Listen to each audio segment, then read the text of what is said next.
우리의 찬양을 받으시며 영광과 존귀를 취하시며 우리에게는 하나님의 선하신 인도함이 날마다 따르게 허락하여 주시옵소서. 하나님 아버지 원합니다. 하나님, 우리가 주님 의지하고 바라보며 섬기며 나가며 영생의 말씀이 계시며 우리가 위계로 가오리까 고백하며 예수님만 따라가는 신령한 주의 자녀들 다 되게 허락하여 주소서.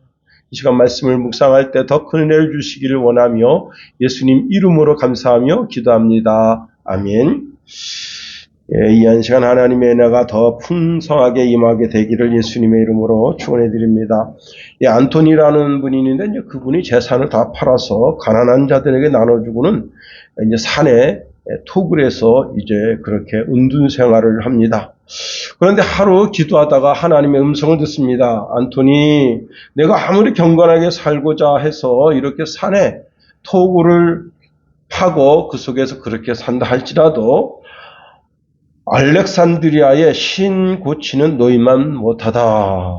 깜짝 놀랐습니다. 그 길로 안토니는요, 이제 그 산에서 내려가 알렉산드리아의 신 고치는 노인을 방문했습니다. 그리고는 물었습니다. 평소에 어떻게 사시죠? 했더니 노인이 이렇게 말했습니다. 저는 매일 신을 고치죠. 생활비를 쓰고 저녁에는 가정예배를 드리고 아이들에게 하나님을 공경하는 법을 가르쳐 주면서 사는 것이 저의 일과입니다. 라고 고백한 겁니다. 그렇습니다. 우리가 우리의 삶 속에서 말씀과 기도로 거룩해진다는 사실입니다. 가까운 군부대에서 이제 근무하는 지인이 있는데요. 이런저런 이야기하면서 당직할 때 어찌하느냐 했더니 자기는 밤잠 안 잔대요. 왜냐하면 사병들이 어떤 일을 저지를지 모르기 때문에 항상 깨어있다 하는 겁니다. 늘 항상 자기 근무 시간에 깨어 있어야 되죠. 항상 깨어 있어야 되죠. 그렇습니다. 자신의 일에 최선을 다하는 것, 그것이 바로 하나님의 일에 최선을 다하는 것입니다. 인생에 있어서 자기에게 투자하는 것이 매우 중요한데 자신의 사명을 다하면서 자신의 남은 시간에 자기 개발을 하는 것이 매우 중요합니다. 제 이제 그 초딩 친구가 은퇴했습니다. 저한테 목사님 저 은퇴했어요. 네, 축하합니다. 평생 한 직장만 있었다. 이게 대단한 겁니다. 이제 대학 졸업하고 평생 한 직장에만 있었다. 그리고 자기가 이렇게 아주 존귀하게 높게 그리고 이제 여자로서 그렇게 높은 직책까지 올라갔었다. 그러면서 이제 하는 얘기가 자기가 그동안 못했던 언어 공부를 다시 한다는 거예요. 4개 국어에 도전하고 있대요. 대단합니다. 제가 그래서 이제 핸드폰에 요즘 AI가 있어서 다 통역해준다. 그런데 자기 그게 답답하대. 자기가 그게 답답하고 중국인이면 중국인하고 직접 대화하고 싶고 일본인이면 일본하고 직접 대화하고 싶고 프랑스인이면 프랑스인하고 영어가 또 돼서 영국이나 또 영어를 사용하는 사람들하고 이야기할 때 직접 영어로 대화하고 싶다 하는 겁니다. 그리고는요 매일 아침마다 매경신문하고 조선일보를 정독을 하는데 2시간에서 많게는 한 3시간 반 정도 신문에 투자한대요. 그리고는 일주일에 2회 정도 4,000자 정도 원고를 쓴다고 합니다. 그리고 그 원고를 올리는 그 사이트가 있는데 거기 올릴 때 수많은 사람들이 자기 글을 보고 이제 거기 좋아요를 달아주는 그 기분으로 살고 있다 합니다. 요즘은 이제 자기 개발 홍수 시대죠. 서점에서도요, 성공에 대한 글만 찾아서 읽는 분이 있고요. 또 자기 몸 관리를 위해서 매일매일 매봉산에 오르는 분도 있습니다. 또 자신의 수익을 늘리기 위해서 수많은 기업가들을 분석하고 또 그에 대한 보고서를 읽고 시중에 나와 있는 책들을 이제 그런 경제에 관한 책들을 그렇게 이제 습득하는 분들도 있습니다. 운동은 또 어떻습니까? 최근에 이제 날씨가 엄청 추워졌어요. 영하 14도, 요 며칠 전에 영하 17도였었는데요. 날씨가 워낙 추우니까 운동하는 분들이 이제 조금 주춤해지지만 약사촌에 보니까 수많은 사람들이 이제 걷기도 하고 뛰기도 하고 자전거를 타기도 하고 그리고 이제 애완동물을 데리고 그렇게 이제 몸 관리를 하는 분들이 있습니다. 자신의 미래를 위해서 몸을 만들고 지적인 용량력을 늘리는 것, 자신의 업그레이드된 모습을 상상하면서 지극정성을 쏟습니다. 그런데 제가 여기서 질문하고 싶은 것은 영적인 것을 위해서는 무엇을 투자하고 있는가 하는 겁니다. 나의 시간과 나의 습관, 나의 관심이 어디를 향하고 있는가 하는 겁니다. 오늘 본문에 보면 바울은 에베소 교회 그리고 에베소 교회에서 사역하고 있는 디모데 그리고 이 시대를 살고 있는 저와 여러분을 향해서 이렇게 질문을 던지고 있습니다. 너는 무엇을 위해서 시간을 사용하고 너는 어떤 습관을 가지고 있고 어떤 관심 분야에 주력하고 있느냐? 그렇습니다. 우리는 영적인 건강을 위해서 어떤 영적인 일에 얼마나 시간을 투자하느냐 하는 겁니다. 최근에 이제 신천지가 국민의힘과 결탁되어 있다. 참 기가 막히죠. 또 요즘 이제 통일교에 대한 그런 소식을 매일매일 듣게 됩니다. 자, 이러한 시대 속에서 통일교면 어떻고 신천지면 어떠냐는 식으로 그냥 모든 것을 다 포용한다는 그런 신앙의 자세를 가지는 어리석은 사람도 있는 것이 사실입니다. 자, 에베소 교회는 당시 영지주의, 또 율법주의 이런 이론에 의해서 육체에 대한 매우 혼란스러운 상황이었다는 겁니다. 헬라 철학의 사상이 무분별하게 교회에 영향력을 줍니다. 그래서 막 쾌락주의로 막 가는 겁니다. 그런데 교회 안에는 또 철저한 이제 율법주의자들이 있죠. 그 율법주의자들과 그리고 이제 이렇게 그 이원론 영지주의자들과 충돌이 일어나고 그 가운데 성도들은 갈 바를 몰라 하는 그런 시대에 있습니다. 이러한 에베소 교회, 아니 오늘 이 시대를 살고 있는 그리스도인들에게 사도 바울이 지침을 주는데 그 지침이 오늘 본문의 말씀이다 하는 겁니다. 그렇습니다. 성도는 반드시 무엇을 붙잡아야 되겠습니까? 말씀을 붙잡고 지도로 내 뜻을 하나님께 관철시키는 것이 아니라 하나님의 뜻이 내 삶에 이루어지도록 그렇게 경건한 삶을 살아야 되는 겁니다. 우리가 오늘 본문에 있는 말씀을 통해서 세 가지로 살펴보겠습니다. 자, 경건한 신앙생활을 하려는 사람들은 버릴 것이 있다는 겁니다. 이렇게 말씀하고 있네요. 망령되고 허탄한 신화를 버려라. 망령되고 허탄한 신화를 버려라. 버리고라고 하는 것은요, 가까이 있는 것을 구하지 않는다라는 의미로 사양하다, 거절하다, 단호하게 물리치다, 배척하다라는 뜻을 가지고 있습니다. 그런데 이것은 단순하게 듣지 않는다라는 의미가 아니라 의식적으로, 의지적으로 단호하게 거절하는 태도를 취한다 하는 겁니다. 단번에 버린다, 단번에. 생각하지 않고, 다시 말하면 여기에는 신앙적 결단이 반드시 들어가 있어야 한다 하는 겁니다. 우리 삶에 끊임없이 신앙의 유혹, 도전, 거짓된 가르침이 있을 때 계속해서 매번 분별해서 의도적으로 밀어내라 하는 겁니다. 그러면 뭘 밀어내야 하는 겁니까? 망령되고 허탄한 신화를 밀어내라 말씀하고 있습니다. 망령되고, 자, 교회 안에 성경의 말씀처럼 그럴듯하게 포장된 이야기가 있습니다. 제가 이제 오래전에도 한번 말씀드렸습니다만 우리 시골교회 이제 장로님이 강대상을 맡아 계실 때가 있었어요. 그때 장로님이 이제 하시는 말씀이 주일날에는 이제 바느질하지 말아라. 주일날에는 제가 지금 다 생각이 안 나지만 그 어린 마음이 굉장히 귀중하게 다가왔어요. 주일날에는 굴뚝에 연기가 나지 않게 해라. 막 걸어다니고 잡담하지 말게 해라. 그래서 이건 우리가 이제 예수 믿는 사람으로 주일날에는 그렇게 지켜야 되는가 보다. 이러한 것들, 다시 말하면 성경에 말씀하고 있지 않지만 성경 말씀처럼 그럴듯하게 포장된 그런 이론들, 그런 것들이 우리 속에 있다 하는 겁니다. 그러나 이 이야기는 하나님께 속한 이야기는 절대 아닌 겁니다. 자, 그러한 이야기들을 마음에 담아두지 말아라. 단호하게 잘라내라는 겁니다. 그런 이야기를 거룩한 것으로 생각하고 마음에 담아두면 그것이 망령이라 이 말입니다. 그러니 처음부터 이러한 것을 속된 것이라고 구분하고 분별하고 단호하게 거절하라. 이것을 습득하면 어떻게 되는 거예요? 신앙 사고가 나는 거예요.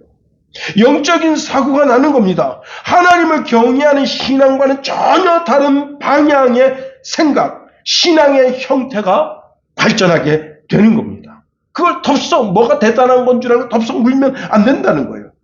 자, 그러한 것이 겉으로는 종교적인 모양을 가지고 있을 수는 있지만 사실은 하나님의 말씀과는 전혀 무관한 인간 중심의 이야기다 하는 겁니다. 제가 대학 때 저한테 이제 아낌없이 주는 나무라는 책을 준 자매가 있었어요. 제가 이제 목회자가 된다 하니까 자기가 읽고 참 큰 감명받았다 그러면서 아낌없이 주는 나무라는 책을 주면서 나중에 이제 제가 그때는 총무일을 보고 있었는데 총무님이 목회자가 되면 이런 분이 되세요. 그래서 제가 참 책을 선물한다는 게 쉽지가 않은 거거든요. 근데 자기가 큰 은혜 받았다 그러면서 이런 목회자가 되세요 하고 줬는데 이제 하루는 아침에 이제 큐티를 하는데 이 자매가 이런 얘기를 하는 거예요. 제가 이제 매일 아침마다 그 성경 공부를 시켜주고 있습니다. 근데 자기는 이렇게 한다는 거. 성경책을 이렇게 놓고 아침에 딱 놓고 그러면 왼쪽 걸 보지 않고 오른쪽 걸 본다는 거예요. 이야, 이게 내가 전통적인 미신이다, 이거. 제가 막 그 자매를 책망했습니다. 어서 그런 걸, 그런 대도 안 되는 걸, 성경은 처음부터, 정독해가면서 이렇게 내가 하루에 5장씩, 아니면 하루에 3장씩 이렇게 꾸준히 정독해가면서 읽어야지, 그렇게 읽는 법이 어딨냐 그랬더니 자기 교회 권사님이 그걸 알려줬다는 거예요. 왼쪽 거는 읽지 말고 오른쪽 걸 읽어라. 야, 참. 그렇습니다, 여러분. 근데 그걸 마음에 담아두고, 저한테 이제 아낌없이 주는 나무라는 책을 줬을 때는 제가 그 자매의 신앙을 참 올곧다 이렇게 봤는데 그 순간에, 그냥 내가 자매님 그건 아니잖아. 저는 그때 제가 요한복음을 굉장히 중요시 여겨요. 지금도 그렇습니다. 요한복음을 꾸준히 읽으세요. 더 나아가 여기 보니까 허탄한 신화를 버리라 말씀하고 있습니다. 허탄한이라는 말 뜻은요, 노파 같은, 노파의 이야기라는 뜻인데요. 단순하게 이제 나이 많은 여인네가 하는 말들을 비하하는 것처럼 들리지만 실상은 신빙성 없는 이야기, 검증되지 않은 이야기가 전승처럼 이제 우리 삶 속에 흘러내려온다 하는 겁니다. 그런 것들을 과감하게 물리치라는 겁니다. 최근에 이제 제 고향 간청리에 지하철이 들어선다 하면서 LG건설에서 이제 산 허리를 잘랐습니다. 산 허리를 자르니까 어떤 일이 벌어질까요? 거기서 샘이 솟는 거죠. 그런데 제가 깜짝 놀랐습니다. 이 산 허리를 잘라서 거기서 물이 나오는 것을 산의 피라고 생각합니다. 산의 피라고 생각하고요. 그래서 피가 나오니까 산신이 놀랬다는 거예요. 그래서 지금 작년에 간청리에 거기 청년들이 죽었습니다. 3명인가 죽었어요. 그래서 청년들이 죽어나간다는 거예요. 야, 그 이야기를 듣는데 제가 그냥 화딱지 확 나더라고요. 그 사람이 예수 믿는 사람이에요. 화딱지 확 나더라고요. 그래서 그냥 입을 그냥 때리려다가 말았어요. 그런데 그 죽은 3사람이 다 지병이 있었던 겁니다. 한 사람은 간이 안 좋고, 한 사람은 폐가 안 좋고, 이렇게 저렇게, 정말, 씨나라 까먹는, 주신 씨나라 까먹는 같은 이야기죠. 자, 그런데 여러분, 고대 로마의 문헌 속에 전설 따라 삼천리 같은 이야기가 입에서 전해 내려온 이야기가 있습니다. 그런 것이 계속 들리면 어떻게 되는 거예요? 교훈처럼 되는 거예요. 그리고 그 말에 귀를 기울이지 말라고 단호하게 말하고 있음에도 불구하고 그게 자꾸 들려지면 어떻게 되는 거예요? 자기 마음이 쌓이는 거예요. 오늘 현대 신앙에서 망령되고 허탄한 신화가 무엇이겠습니까? 어떤 분이 이렇게 말합니다. 내가 기도하니까 이런 음성이 들리더라. 나는 이런 계시를 받았어. 예. 이런 것이 굉장히 중요하고, 그 사람이 참 신비하고, 하나님께서 저 사람하고 통하는구나. 개뿔. 여러분, 다시 말씀드립니다. 하나님의 말씀보다 그 어떤 것을, 권위 있는 것으로 인정하는 그것이 바로 망령되고 허탄한 신화라는 사실을 알아야 됩니다. 그렇습니다. 바울은 이런 것에 토론하고 신앙적으로 검증하려고 하지도 말라는 거예요. 이런 것을 단호하게 배척하라는 겁니다. 바울은 이러한 사상들이 교회 안에 스며들면서 이런 것이 결국은 교회를, 그 교회의 지위를 약화시킨다는 거예요. 그렇습니다. 두 번째로 우리가 취해야 할 것이 있다는 겁니다. 예, 경건에 이르는 연습을 하라는 겁니다. 이렇게 말씀하고 있네요. 경건에 이르도록 너 자신을 연단하라. 예. 여기 이제 연단하라는 단어를 헬라어로 보면요, 벌거벗다 그런 뜻입니다. 예, 좀 신기하죠, 그죠? 근데 연단하라는 단어가 어떻게 벌거벗는다는 단어인가? 고대 이제 그리스 경기장에 운동하는 사람들은요, 운동에 방해받게 하지 않기 위해서 이제 간단하게, 여자 같으면 이제 브래지어하고 빤스죠. 근데 이제 남자 선수들은 이제 운동용 빤스만 하나 걸치고 그 경기에 임하는 겁니다.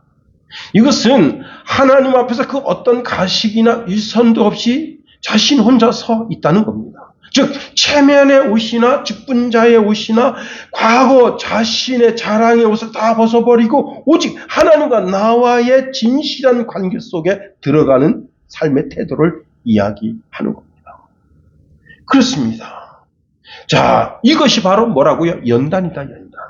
자, 내가 하나님과 단둘이 있습니다.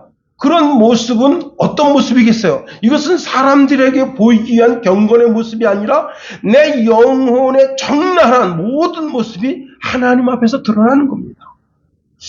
제가 이제